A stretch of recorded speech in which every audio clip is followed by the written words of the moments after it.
Audio Jungle.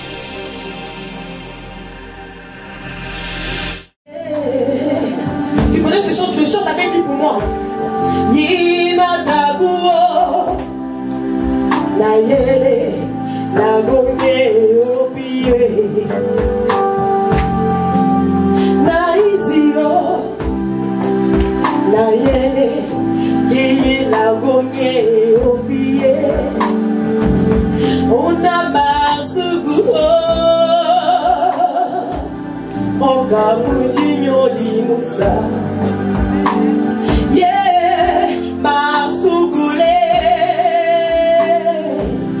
Oka munyu we bale Daguo Isile Chante avec moi Kimao. Je vais t'entendre plus fort que ça. Pas les polices, le peuple de Dieu d'abord.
Voilà, avant de rentrer 10 minutes de témoignage, 15 minutes de témoignage, je voudrais ici dire merci au pasteur. J'étais venu, il m'a appelé hier pour dire que je venais.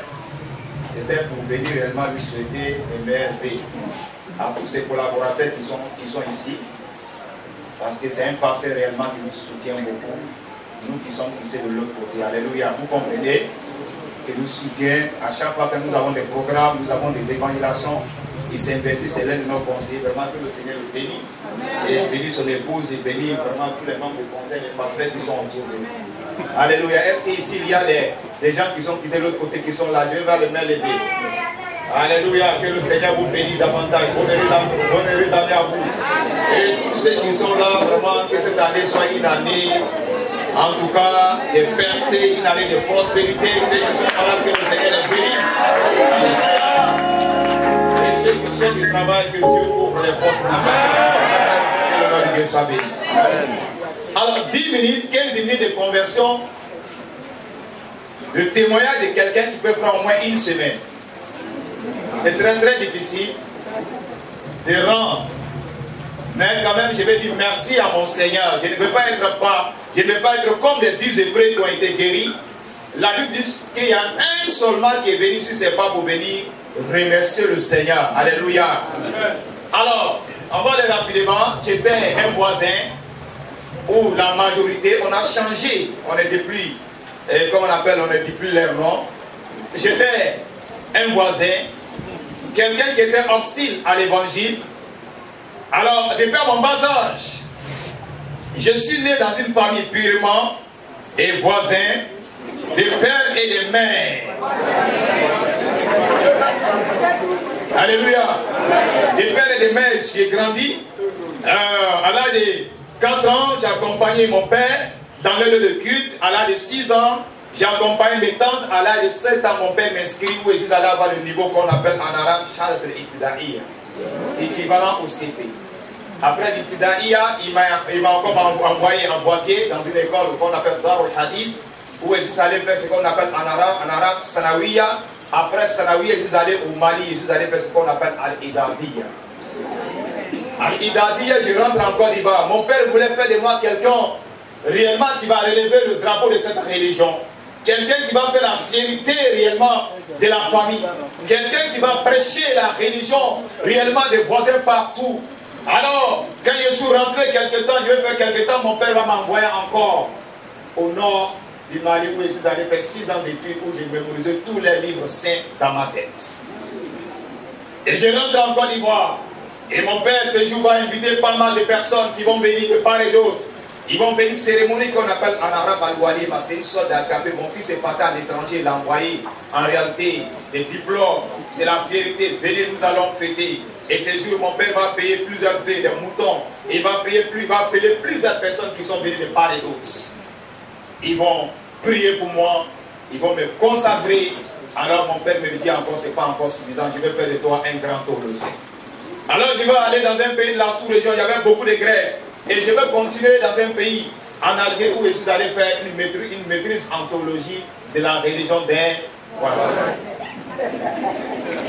Alors je rentre. Et dans ce pays, j'étais formé. Et je pourrais dire, j'étais formé contre le christianisme. Parce que j'étais animé d'un esprit de l'antichrist. Et j'étais formé, je partais contre les principes. Et je détruisais les lieux de culte. Et nous avons plusieurs groupes, des associations. Et nous avons installé plusieurs associations. Et bien aimé, je pourrais dire, l'association ne s'étend pas seulement en Côte d'Ivoire, mais au-delà de la Côte d'Ivoire, nous avons d'autres choses. Alors, c'est dans ça que j'étais que le Seigneur s'est révélé à moi. Je survole pas mal de choses. Et je combattais l'église. Et j'ai détruisé plusieurs lieux de temps. Et même dans la maison de certains pasteurs, et nous avons mis l'incendie et nous avons détruit. Sans me rendre compte, c'est pendant que je détruisais l'église de ce qui va réellement me toucher. Un jour, quelqu'un était venu me voir. Il m'a dit, mais est-ce que tu peux me rendre service? J'ai dit, mais quel service que tu veux que je te rende? Et cet homme m'a dit, dans mon lieu de travail, il y a quelqu'un qui est là. Mon adjoint, c'était un chef du personnel. Je ne peux pas dire la boîte. Et je fais plus de 5 ans sans aller en congé. Mon patron me demande d'aller en congé. Et comme on appelle là, le chef du personnel est venu me voir. Il dit, mon patron me demande d'aller en congé. Est-ce que tu ne peux pas faire quelque chose? Parce que celui qui réellement qui va prendre ma place, c'est un chrétien qui aime la présence de Dieu. Il aime vivre la sanctification. Souvent quand je fais certaines choses, des coups bas, et quand je vais le mêler, il révise. Alors je suis venu te voir parce que je sais que quand je vais aller en congé, le patron risque de découvrir certaines choses. Donc est-ce que tu peux l'empêcher de venir au travail pour qu'on puisse me rappeler? Il dit, ça c'est un petit problème. Et cet homme m'a envoyé de certaines choses. Il a demandé certaines choses qu'il m'a envoyé. Je fais le travail dans une calebasse. Alors quand j'ai fini de faire, je vois une certaine heure la nuit. À partir de 1h et minuit 30, 1h du matin, je me lève, je fais des incantations. Et je peux dire, l'âme de cette paix, comme on appelle de cet homme-là, de ce chrétien-là, apparaît dans la calebasse, dans une eau que j'ai mis dans la calebasse. Le moment où je prends le but, je vais piquer le pied pour l'empêcher, pour lui mettre, ce n'était pas pour le tuer, mais mettre quelque chose sur son pied pour l'empêcher d'avoir accès réellement d'aller au travail. À chaque fois quand je prends une aiguille, je vais piquer le pied, il y a un sang qui vient bouillir l'image.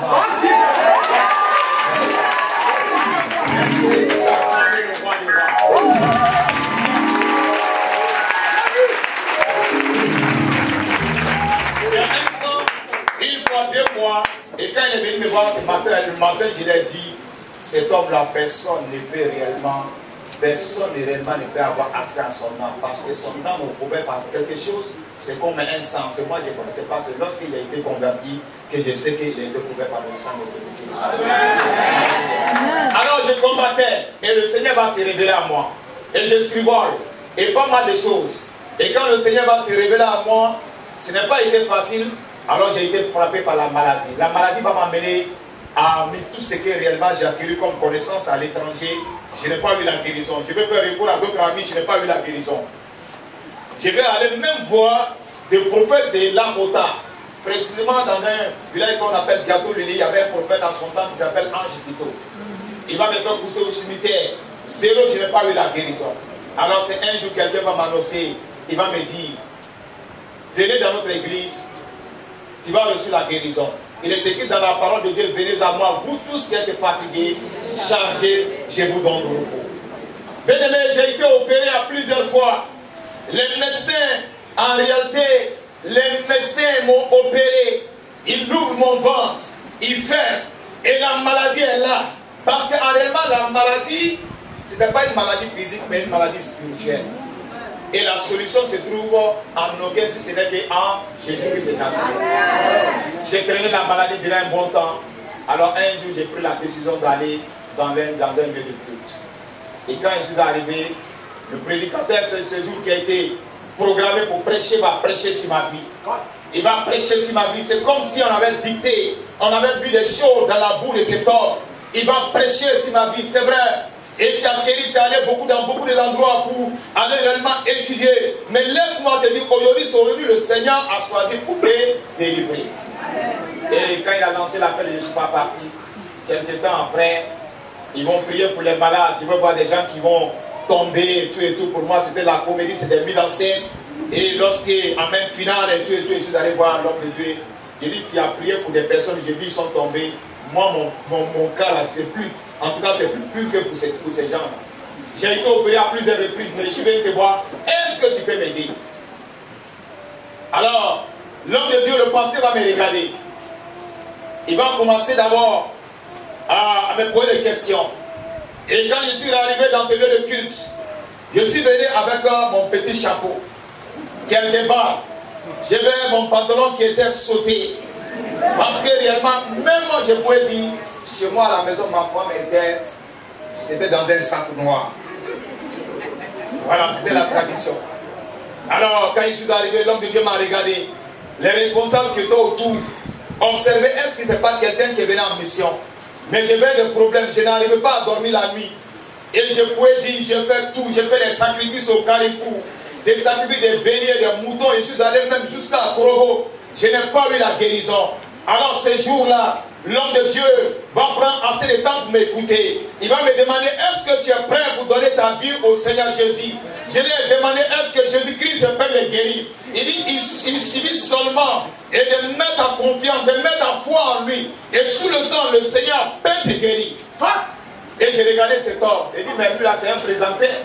J'ai parcouru beaucoup d'endroits pour avoir la guérison. Les médecins m'ont dit, ce que tu as comme maladie, tu ne peux jamais être guéri. On va te donner seulement des comprimés pour te soulager, mais tu ne peux pas être guéri. Bien-aimé, je vous dis une chose, Jésus-Christ est un Dieu de cas impossibles. Ce que les médecins ne peuvent faire, Jésus-Christ réellement peut faire. Là où les personnes sont limitées, c'est là Jésus-Christ se commence. Alors cet homme il va m'exhorter. Il va me dire, est-ce que tu es prêt? Avant de commencer, il va me dire, confesse. Il dit, mais moi je ne suis pas un pécheur. Je suis saint. Et comme le pharisien qui dit, il gêne, il prie. Et j'étais un pharisien. Et moi je n'ai pas de péché. Parce que je combattais réellement dans la voie de mon Dieu. Alors il va me dire, non, tout le monde est pécheur. Et de l'autre côté, on dit, on n'est pas avec le péché. Il va me dire, non, tu es un pécheur. Il faut confesser. Il dit, mais tu peux ouvrir les yeux comme tu peux fermer. Et pendant que cet homme, j'étais en train de murmurer ma bouche, il ne sait même pas comment il faut prier. Et cet homme, il va me dire, c'est bon. il va s'avancer vers moi, il va me poser les mains sur ma tête. Et quand il a commencé à prier, et je sentais que les démons de la religion des voisins sortaient de mon corps. Les démons commençaient à sortir de mon corps. Et je commençais réellement à vivre le soulagement. Moi qui partais en réalité avec la douleur, avec réellement la souffrance. Et quand il a commencé à poser, il a commencé à prier. Et lorsque les ténèbres ont commencé à reculer dans ma vie, et la lumière a commencé à prendre la position dans ma vie, et je pouvais dire la maladie a commencé à reculer. Et cet homme, je ne peux pas dire la phrase dans les langues. Le dernier démon réellement qui sortait de mon corps a commencé à réciter la langue réellement des voisins, la langue qu'ils prennent pour prier. Et je pouvais dire, et lorsqu'il a prié, je suis tombé et je commençais à serpenter. Il dit, je sors de ce corps. Et je me suis levé et dit, mais où je me trouve?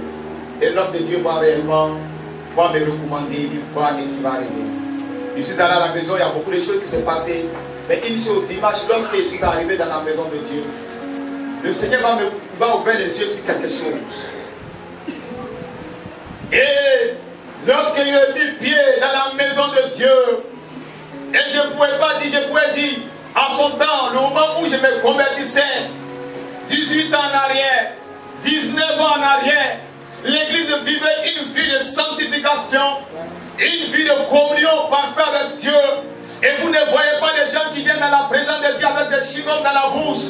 Et lorsque les gens sont dans l'adoration, vous voyez des gens qui sont couchés.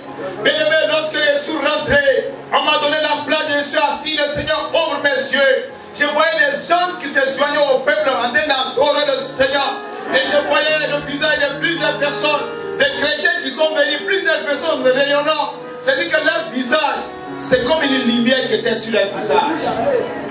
Mais par contre, il y avait quelques-uns qui étaient là. Le visage ils étaient vaincus par les difficultés, vaincus par le péché. Et pendant que j'étais assis, il y a une voix qui me dit, mais regarde autour de toi, il n'y a pas quelqu'un qui te ressemble ici. Mais qu'est-ce que tu fais là avec tout ce que tu as vu comme diplôme? Je peux me lever pour sortir. En même temps, il y a une prophétie dans la maison de Dieu.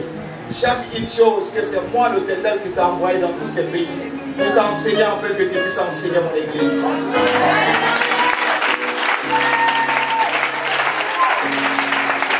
C'est pas encore suffisant. Et le découragement était là. Et lorsqu'ils étaient en pleine louange, c'est la même qui chantait, une jeune fille qui chantait.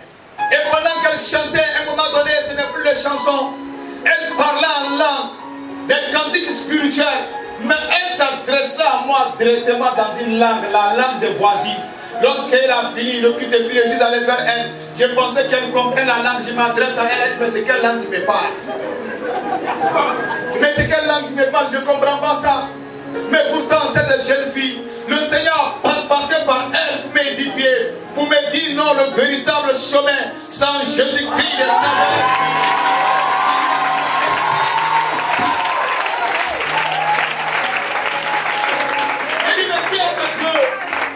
qui est ce Dieu? Alors il me parle à une langue.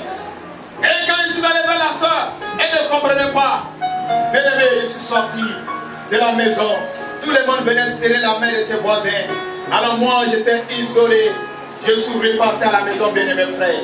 Je survole pas mal de choses. Alors la persécution va commencer.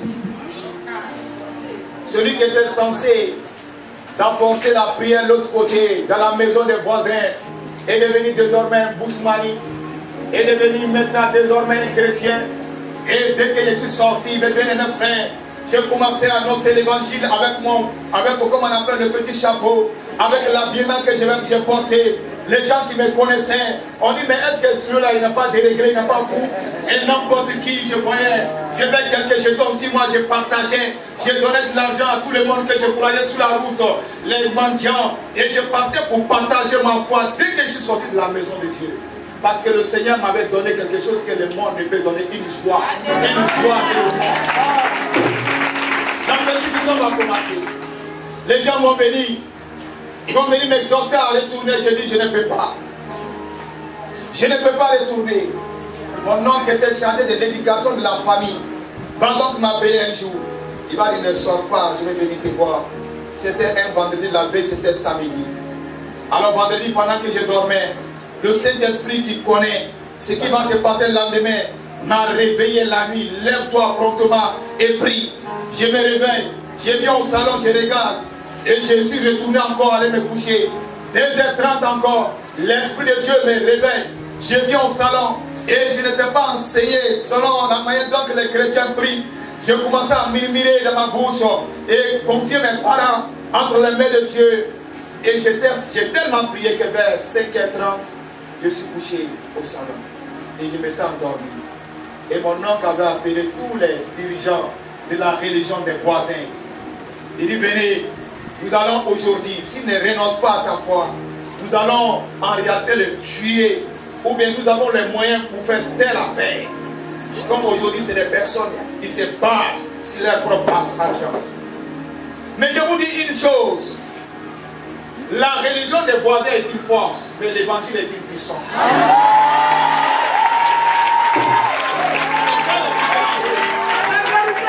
C'est une force, ils ont tout, mais nous avons la puissance. La puissance qui transforme. Des prostituées sont venues en Jésus, ils ont été transformés. Des braquets sont venus en Jésus, ils ont été transformés. Ils ont le même Dieu, aujourd'hui et éternellement. Et moi je dormais paisiblement. Et j'attends, on frappe à ma porte, encore. Je me réveille en sursaut. Je me précipite vers la porte, je ouvre. Et je regarde, c'était rempli. Le portail est fermé. Mais que faire? Le pasteur qui m'encourageait n'est pas là. Et les frères et sœurs, en réalité, qui m'encourageaient, ne sont pas là. Je suis devant une situation, que faire? J'ai fermé la porte et je commençais à courir dans la maison. Et je disais en langue, ma consolation pour moi est fini aujourd'hui. Comment je vais faire? Pour moi est fini, oh Seigneur. Pour moi, pendant que je courais, il y a une voix qui me fit entendre. La voix me dit, ils te feront la guerre, mais ils ne te feront pas.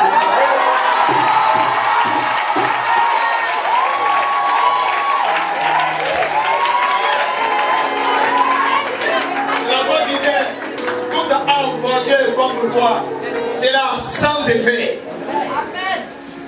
Toute arme forgée contre toi, c'est là sans effet. Je dis, mais c'est pas ça là j'ai besoin.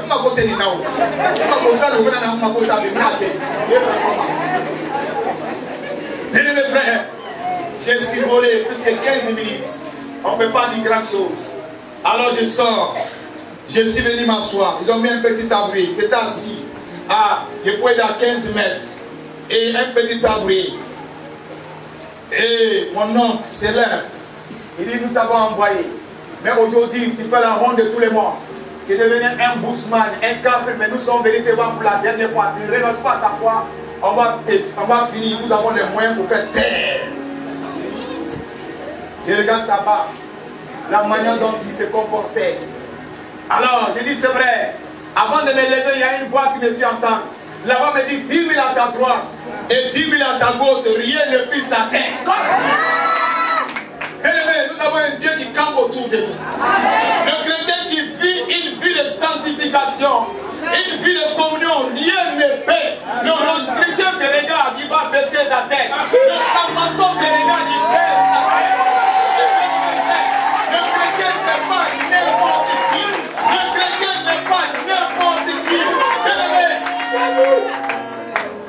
Ils sont venus remplis de gris-gris pour venir m'exterminer. Alors lorsqu'ils sont rentrés et ils prennent la parole, nous sommes venus te voir pour la dernière fois, tu renonces. Tu vas la vie sauve, tu ne renonces pas, on finit avec toi. Alors, je me levais comme Étienne pour présenter ma défense. Vous m'avez envoyé à l'étranger. J'ai acquis les connaissances. Mais j'étais malade. Votre Dieu est un Dieu qui est incapable de me guérir.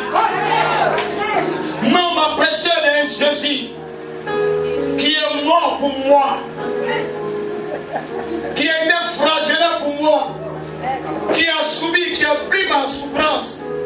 Et ce pasteur m'a dit de me décharger sur lui. Je me suis déchargé. En même instant, lorsque le pasteur a prié pour moi, la maladie qui peut-être dans mon corps plus de 10 ans a disparu sous le sang. Je vous dis une chose, Jésus-Christ est différent de votre Dieu. Vous ici, je vous demande de donner votre vie pour avoir la vie.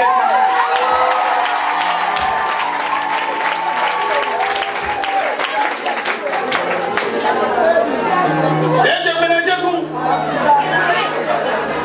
J'ai mélangé. On ne peut pas être rempli de la puissance du Saint-Esprit et puis rester timide.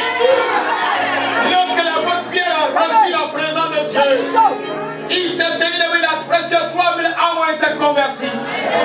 Bien mes frères, et je prêchais l'évangile à ces personnes.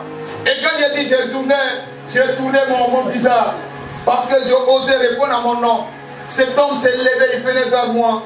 Quand il est arrivé à un mètre, c'est comme il y avait un cercle. Personne ne pouvait franchir. Personne ne pouvait traverser. Cet homme est tombé, son bras est cassé.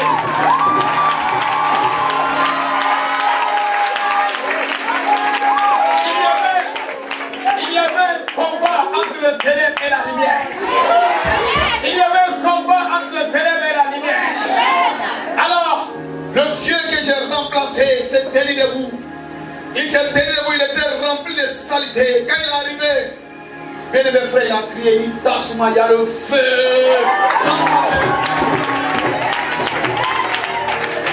Il a dit qu'il a personne ne peut contre le client. Et on lui a donné la sorcellerie, personne ne peut. Mais bien aimé, ils sont restés jusqu'à 14 ans à la maison. Je vous ai parlé de beaucoup de détails. Que le nom de Dieu soit béni. Est-ce que tu peux acclamer Jésus?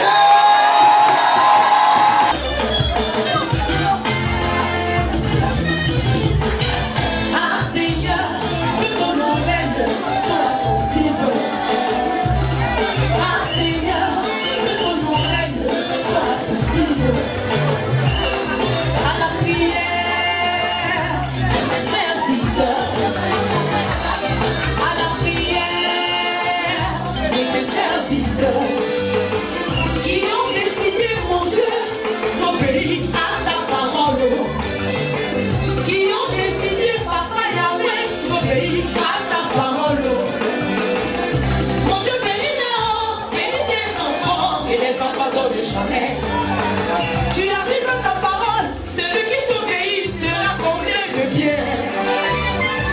Mon Dieu, bénis les royers, bénis les rois, bénis les bénis.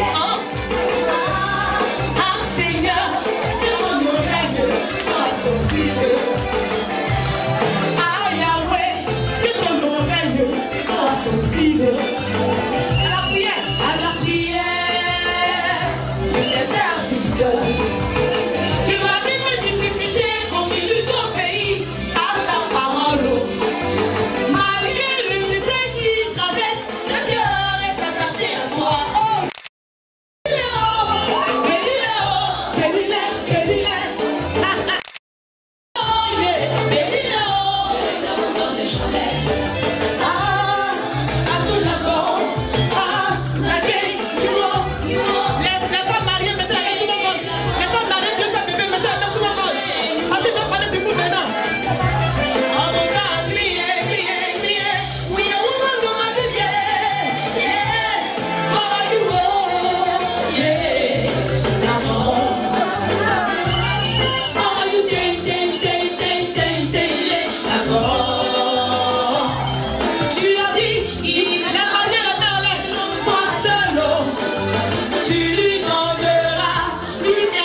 Yeah.